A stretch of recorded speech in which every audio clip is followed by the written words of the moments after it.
تو بچوں آپ اس کا جواب یہاں سے لکھیں گے، شیر شاہ سوری نے عوامی بہبود اور بھلائی کے لیے کئی ادارے کھولے، ان میں غریبوں اور ناداروں کے لیے لنگر کا انتظام کیا جاتا تھا، یہاں سے کوئی بھی نادار کسی بھی وقت کھانا حاصل کر سکتا تھا۔ اس کے علاوہ شیر شاہ نے اسپتال، مدرسے اور مکتب بھی کھولے تاکہ عام لوگ پڑھ لکھ کر زندگی کو بہتر بنا سکیں۔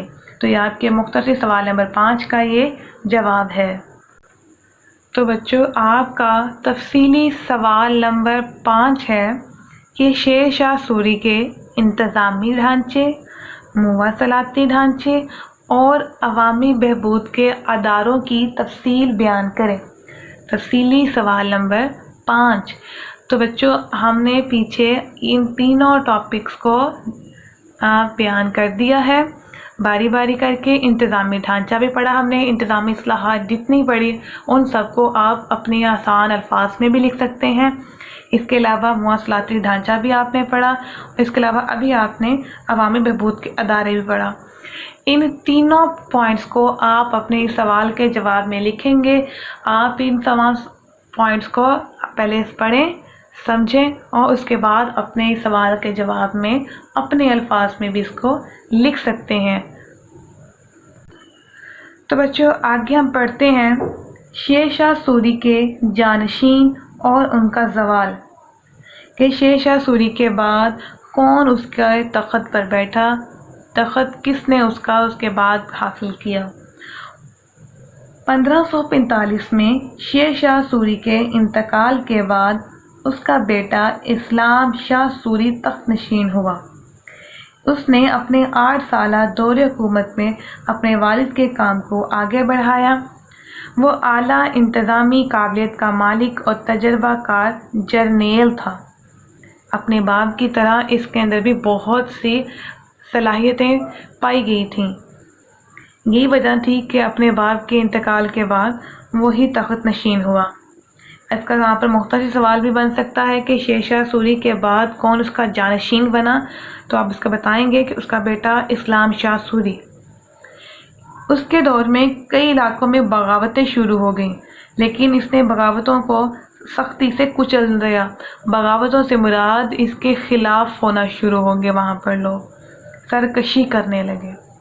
اسلام شاہ سوری نے 1553 میں وفات پائی اور اس کا 12 سالہ بیٹا فیروز شاہ سوری اس کا جانشین بنا، مگر اسے اس کے ماموں نے قتل کروا کے عادل شاہ کے لقب سے حکومت کرنا شروع کر دی۔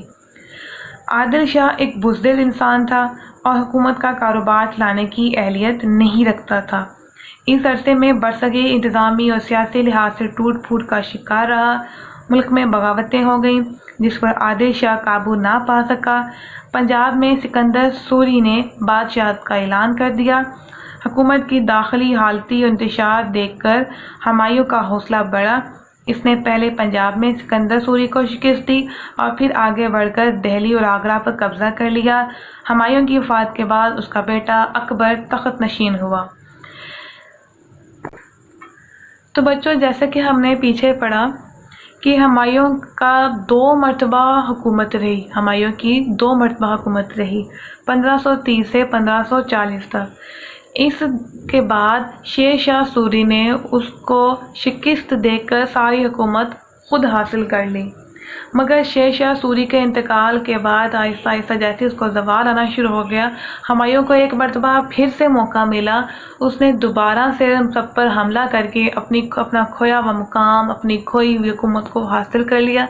اس طریقے سے اس نے 2 مرتبہ برصغیر و پاک و ہند پر اپنا قبضہ جمایا اور اس پر حکومت کی، مگر ہمایوں کی وفات کے بعد اس کا بیٹا اکبر اس کے تخت نشین کہلایا۔ تو بچوں اب ہم اپنے مشقی سوالات کی طرف بڑھتے ہیں۔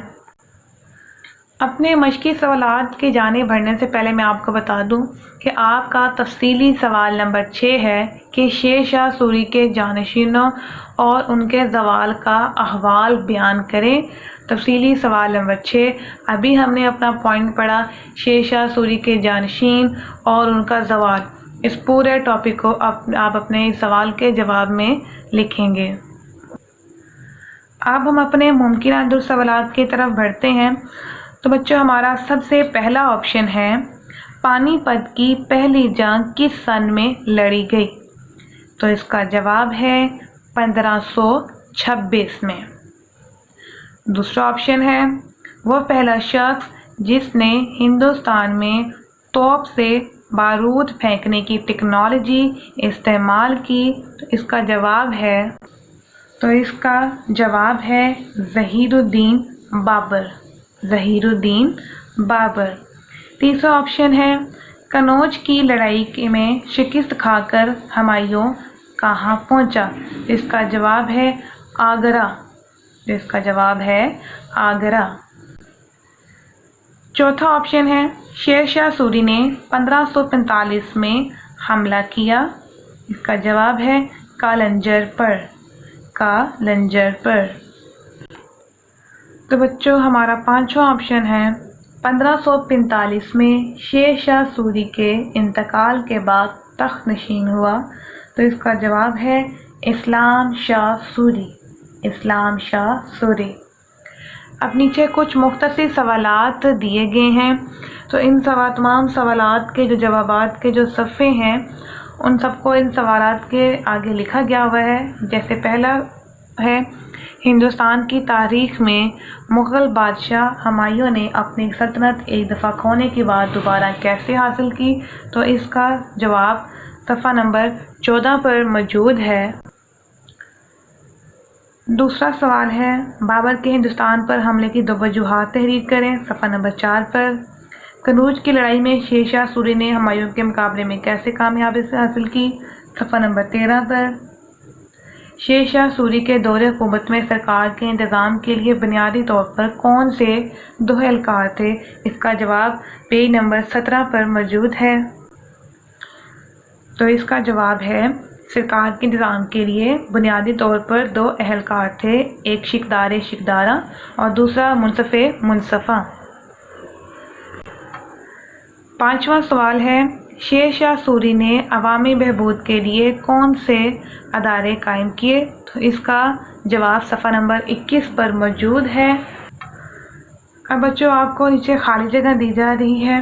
پہلی خالی جگہ ہے 1526 میں محمد بابر نے ڈیش کی پہلی جنگ میں ابراہیم لودھی کو شکست دے کر مغلیہ سلطنت کی بنیاد رکھی. تو اس کا جواب ہے پانی پت. دوسری خالی جگہ ہے اسلام شاہ سوری نے ڈیش میں وفات پائی 1545. تیسری ہے شیر شاہ سوری نے اپنے اہلکاروں کا ہر 2 یا 3 سال کے بعد ڈیش کر دیتا تھا تبادلہ. چوتھی ہے جنگ کنواہا کے بعد ہمایوں نے ڈیش کے خلاف ایک مہم کی سربراہی کی افغانوں. پانچویں ہے شیر شاہ سوری ایک معمولی حیثیت سے صرف اپنی صلاحیتوں کی بنیاد پر ڈیش کا بادشاہ بنا برصغیر پاک و ہند. اگلا آپ کا سوال ہے نیچے دیے گئے بیانات میں درست کے سامنے صحیح اور غلط کے سامنے غلط کا نشان لگائیں. پہلا ہے برصغیر پاک و ہند میں مسلم حکمرانی کا سلسلہ 633 میں مکران سے شروع ہوا. جواب درست ہے. نصیر الدین محمد ہمایوں 1508 میں قندھار میں پیدا ہوا. غلط. شیر شاہ سوری نے فوجی نظام کو براہ راست اپنے کنٹرول میں رکھا. صحیح. 1545 میں شیر شاہ سوری کے انتقال کے بعد اس کا بیٹا اسلام شاہ سوری تخت نشین ہوا. صحیح. صوبے کا سربراہ منصف منصفہ کہلاتا تھا. غلط. تو بچوں آگے ہمیں کچھ کالم دیا گیا ہے کہ محمد بن قاسم کی سندھ آمد کب ہوئی؟ 712. جنگ کنواہا 1527 میں. ہمایوں کی وفات 1556 میں. شیر شاہ سوری کی وفات 1545 میں. پانی پت کی پہلی جنگ 1526 میں. یہ تمام درست جوابات ہیں. تو بچوں نیچے حصہ 2 میں ہمارے پاس تفصیلی سوالات ہیں. ان تمام تفصیلی سوالات کے جوابات میں آپ کے ساتھ پہلے ہی شیئر کر چکی ہوں۔ ان تمام کے جوابات ان کے سوالوں کے آگے ان کے پیج جو جواب ہیں ان کا پیج نمبر بھی لکھا ہوا ہے تاکہ آپ کو ڈھونڈنے میں آسانی ہو۔ تو بچوں اس کے ساتھ ہمارا باب نمبر 1 ختم ہوتا ہے۔ تو اب ہم اگلے اپنے لیکچر میں انشاءاللہ تعالیٰ ضرور ملیں گے۔ تب تک کے لیے اللہ حافظ۔